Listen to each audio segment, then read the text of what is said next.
हुआ सामान बेटा, बहुत हुआ सामान, बहुत हुआ सामान। एक बार फिर समय आ गया है कि अपने आदरणीय और यशस्वी प्रधानमंत्री मोदी जी को धन्यवाद देना चाहिए। धन्यवाद मोदी जी कि आपने सोनम वांगचुक को जंतर मंतर से सफेद चदरे का तंबू कनात लगा के छिपा के लपेट करके उठवा लिया। धन्यवाद मोदी जी।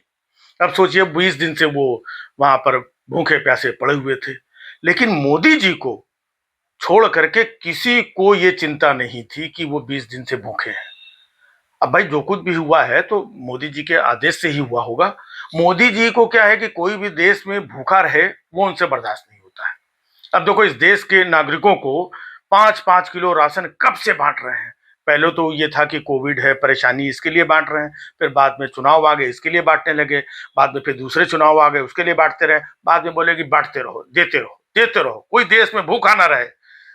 तो जब वो एक एक नागरिक को भूखा नहीं देख सकते हैं, उनको राशन दे रहे हैं, तो हमारे वांगचुक जी को वो भूखा कैसे देख लेते। इसलिए उनसे रहा नहीं गया। नहीं, कुछ लोग तो कह रहे हैं कि 20 दिन से भूखे थे, तब मोदी जी को क्यों नहीं आया। भाई तब मोदी जी के पास दूसरे काम थे। न्यूजीलैंड अपना पुराना वाला मफलर लेकर के वहां जाना था, उनको बताना था कि हम मफलर 30 साल से संभाल के रखे हैं। अब मोदी जी यहाँ पर इनको सफेद चादर में लपेट करके उठवाने लगते तो न्यूजीलैंड कौन जाता। हाँ, फिर उनको ऑस्ट्रेलिया जाना था, इंडोनेशिया जाना था, तो उनको बहुत सारे काम थे। अब वो देखो सारा काम निपटा करके आए, तब उन्होंने देखा भाइयों बहनों ये तो भूखे पड़े हुए हैं। तब उन्होंने लपेटवा करके ये वो बुलवाया। और लोग जो है पता नहीं क्या क्या बातें कर रहे हैं, है? ये सरकार जो है बहुत ही संवेदनशील सरकार है। उनको बच्चों के भविष्य की भी चिंता है। ऐसा नहीं कि बच्चों के भविष्य की चिंता नहीं है। सोचिए जिनको शिक्षा मंत्री के भविष्य की चिंता है, तो बच्चों के भविष्य की चिंता नहीं होगी उनको। हा? लोग खामखा में सरकार को, हमारे मोदी जी को बदनाम करते रहते हैं। उन्हें सबकी चिंता है। उन्हें मतलब अब देखो वहां अयोध्या में जो मंदिर चढ़ावा चोरी हुआ, उनकी भी चिंता है। ऐसा नहीं कि उनकी चिंता नहीं है। तो बस मोदी जी को चिंता थी, इसके लिए लपेट करके वहां पर उनको उठा करके वहां पे रखवा लिया। अब ये लोग धरना प्रदर्शन और पता नहीं क्या क्या कह रहे हैं कि भाई इस्तीफा दो, इस्तीफा दो, धर्मेंद्र प्रधान इस्तीफा दो। है? अब प्रधान सेवक कह रहा है, उसकी बात ना माना जाए और धर्मेंद्र प्रधान का इस्तीफा ले लिया जाए। अभी तो कुछ नहीं हुआ है। अभी तो इनको अभी किनारे लपेट करके लाया गया है। अभी जो और लोग हैं ना, उनको भी लपेटा जाएगा। मोदी जी की स्कीम बहुत तगड़ी रहती है और बहुत प्लानिंग के साथ काम करते हैं, ताकि देश में भविष्य में ये जो बच्चे जो है ये भ्रमित किए जा रहे हैं नीट पेपर के नाम पे और पेपर लीक के नाम पे, शिक्षा मंत्री का इस्तीफा दो। आप खुद सोचो, जब वहां किसान आंदोलन में 700 किसान मर गए, तब मोदी जी ने इस्तीफा नहीं लिया, क्योंकि मोदी जी को चिंता थी। भले उस वक्त कृषि मंत्री की चिंता थी, आज शिक्षा मंत्री की चिंता है।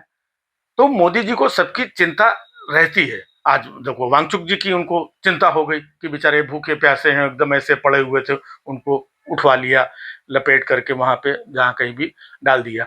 अब कुछ लोग कह रहे हैं कि हम वो वहां से जंतर मंतर से संसद की तरफ जाएंगे, है ना। अब मोदी जी को उनकी भी चिंता है, और मोदी जी के पास, अमित शाह जी के पास में कोई फोर्स, कोई व्यवस्था, किसी चीज की कमी तो है नहीं। आज देखा वांगचुक जी जो 20 दिन से बेचारे लेटे हुए थे, जो हिल भी नहीं सकते थे, जब उनको उठाने के लिए 150 पुलिस आ गई है। तो ये जो संसद जाने की बात कर रहे हैं, इनको उठाने के लिए सोचो कितनी पुलिस आ जाएगी।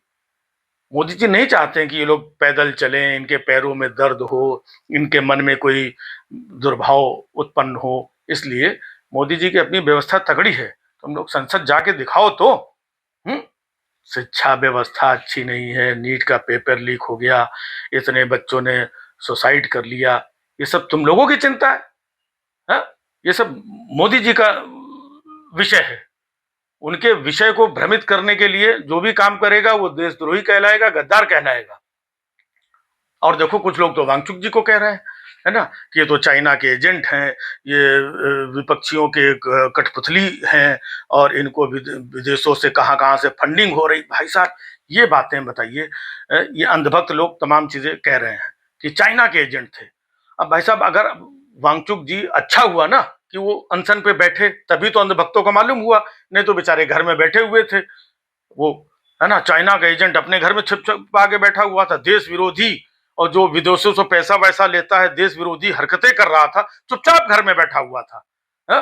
तो अच्छा हुआ कि इन्होंने धरना प्रदर्शन किया और भूख प्यास अनशन में यहाँ लेटे, तो तमाम अंधभक्तों कह रहे हैं, देश के नागरिकों को, भले वो है ना, हाँ, तो उनको मालूम पड़ा कि ये कितने बड़े गद्दार, देशद्रोही, पाकिस्तान से मिले हुए, चाइना के एजेंट और बांग्लादेश के और पता नहीं क्या क्या सब सारे लोग बोल रहे हैं, है ना, और किसकी कठपुतली, तो ये तो मालूम ही नहीं पड़ता। लेकिन एक बात समझ में नहीं आ रही, अभी कुछ समय पहले तो जब वो लद्दाख में अपना आंदोलन कर रहे थे, तब देश विरोधी और देशद्रोही और तमाम गतिविधियां और नक्सल और टुकड़े टुकड़े गैंग बोल के उनको उठा के जेल के अंदर डाला गया था।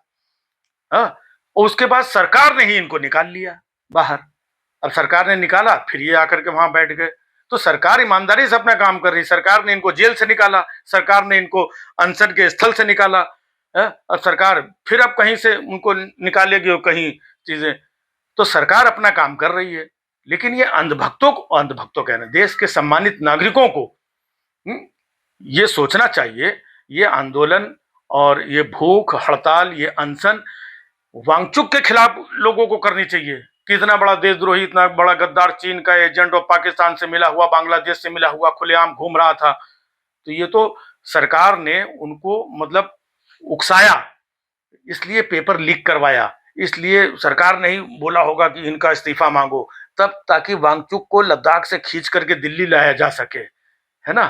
तो सरकार का विजन जो है बहुत स्ट्रांग है, तो वो सब करके सरकार ने इनको दिल्ली जंतर मंतर तक खींचा है।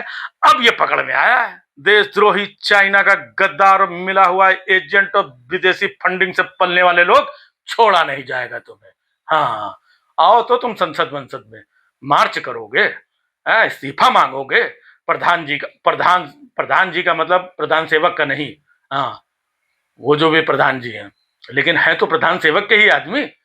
समझ में नहीं आता है, गद्दारों, देशद्रोहियों। बहुत हुआ सम्मान बेटा, बहुत हुआ सम्मान, बहुत हुआ सम्मान।